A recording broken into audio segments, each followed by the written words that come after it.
जात जात वडाची पूजा देखील करून घेतली. वडाला फेरे वगैरे मारायचे नव्हते, पण आपण दर्शन तरी घेऊ शकतो. मग दर्शन घेतलं, त्यानंतर कार्यक्रम घरी पोहोचलो. मम्मीनं आदल्या दिवशीच अगोदर लावलेलं, त्याच्यामुळे मी दुसऱ्या दिवशी सकाळी कार्यक्रमाच्या वेळी गेले, कारण माही घरचं वगैरे, तर त्याच्यामुळे मग मी दुसऱ्या दिवशी सकाळी ज्या दिवशी कार्यक्रम होता त्या दिवशीच गेले. आणि साक्षीची जी माहेरची फॅमिली आहे, तिच्या वहिनी वगैरे, तिची बहीण, हे जे आहेत ते सगळं तिचं मेकअप वगैरे ज्या गोष्टी असतात आपल्यासाठी, तर मग मेकअप हे सगळं त्यांनी तयार करून ठेवलेलं, तिचं सगळं आवरलेलं. तर त्यामुळे फक्त आम्ही बघतच बसलेलो, बाकी काही काम नव्हतं. आणि आचारी लावलेले, त्याच्यामुळे स्वयंपाकातही जास्त काही काम नव्हतं. त्यानंतर माही म्हटलं की ते सगळ्यांचा आवडताच विषय आहे, आणि काकाचा तर खूपच जास्त आवडतं, कारण माहीला सगळेच जीव भरपूर लावतात. तिच्या आजी इकडे घेऊन बसलेली आहे, आमच्या सासूबाईंची बहीण, तर त्याही आलेल्या. मग त्या माही जराशी जास्त माणसं असतील ना तर राहते बऱ्यापैकी, बरं म्हणजे बाहेरच्या लोकांकडे, हे जे अनोळखी आहेत त्यांच्याकडे जास्त माणसं दिसायला लागल्या. नाहीतर घरातले असले तर तिला अजिबात कोणी बाकीचं चालत नाही. तर मग इकडे कार्यक्रमाची तयारी घरगुतीच केलेली होती, घरगुती डेकोरेशन हे केलेलं होतं. आणि कार्यक्रमाचा मुहूर्त होता सकाळी 8 वाजल्याचा, पण 8 ते 12पर्यंत कार्यक्रम करून घ्यायचा होता. मग त्यानंतर हे बॅकग्राऊंड बघा आमचं किती छान आहे, पण असं जे आहे ते आहे. मग तिकडे अगोदर फोटोशूट हे करून घेतलं, आणि त्यांचं फोटोशूट चाललेलं. तोपर्यंत त्यांना म्हटलं चला तुम्ही व्हिडिओ शूट करून घ्या, तोपर्यंत मी बाकीच काय असेल तर आवरते. आणि इकडे जे की आपले ओरिजिनल फ्लावर असतात झेंडूचे, हे ते पण मागवलेले. ते मावशींना आमच्या बराच छंद आहे, आणि ते कुठल्याच कधीच कोणत्याही गोष्टीत हौस करायला कमी पडत नाहीत बरं का. म्हणजे साक्षीची सासूबाई त्या कोणत्याच गोष्टीत कधीच कोणत्या हौसेला कमी पडत नाहीत, भरपूर हौस करतात. मग ते कोणाची का असते ना, तर साक्षीची सुद्धा भरपूर हौस केली त्यांनी. इकडे म्हणजे आपले बेबी शॉवरचे दागिने होते, तरी पण त्यांनी ते आपले बाहेरून बाजारातून त्यांनी दागिने आणलेले, तर हेही खूप छान उठून दिसत होते. ही आहे साक्षीची बहीण, त्यांनी सगळं त्यांना आवरू लागितलं. मी माहीमुळे शांतच बसलेले, ती काही जास्त करूच देत नाहीत, त्याच्यामुळे मला शांतच बसावं लागतं कुठे का जाईना.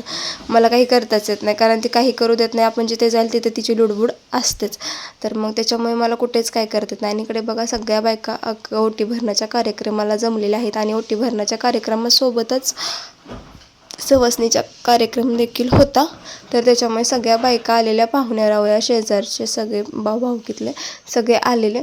आणि इकडे बेबी शॉवरला सकाळी 10 वाजता सुरुवात केलेली, कारण 12पर्यंतच बेबी शॉवर सगळं आवरून घ्यायचं होतं. तर त्याच्यामुळे जास्त उशीर न करता सकाळी सकाळी कामाला म्हणजे सगळ्या गोष्टींना सुरुवात केलेली होती. इकडे हार वगैरे दोघांसाठी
बाय बाय कर तू आज वाचतो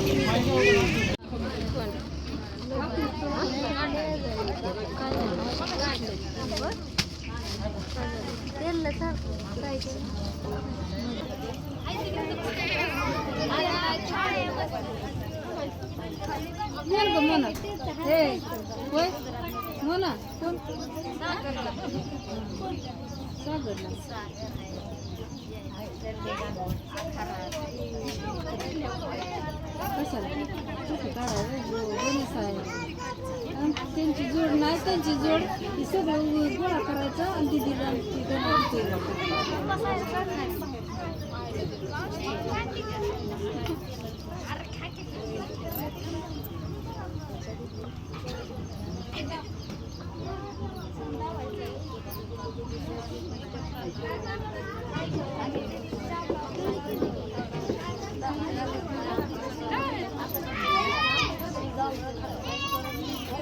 कसा उपास आहे आता का? कसा उपास आहे? वट पौर्णिमा.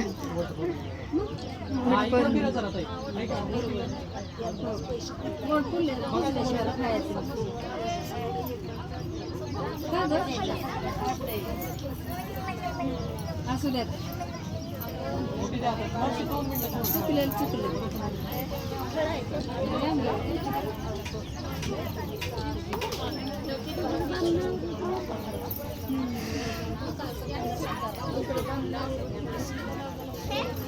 जांभा चालत ना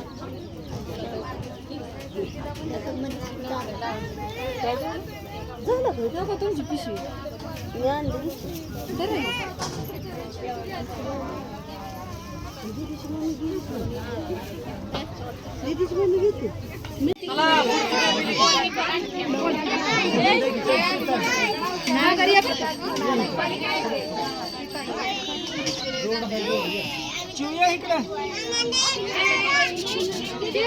त्यानंतर कार्यक्रम आवरला आणि आम्ही सगळे रिटर्न आलो. भाऊजींना म्हटलं चला सोडायला, भाऊजी सोडायला आले तर आम्ही सगळे रिटर्न आलो भाऊजींसोबत. आणि भाई खूप शांत बसलेली बरं का, आता तिला सगळं जास्त समजायला लागले, बसाय वगैरे यायला लागले चांगले, तर मग एकदम शांत बसलेली. तर व्हिडिओ कसा वाटला कमेंटमध्ये सांगायला विसरू नका. चलो बाय.